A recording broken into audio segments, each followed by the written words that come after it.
Here the plumbing was leaking and broken, and customer has put all this kind of gluey stuff and things like that. So we're gonna, I already cut it. There was too much stuff in there.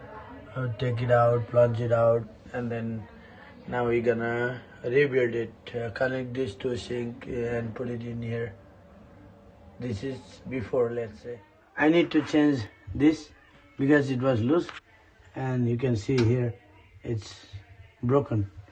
So I need to change the whole part, or this part, or change the whole sink. So better to change this.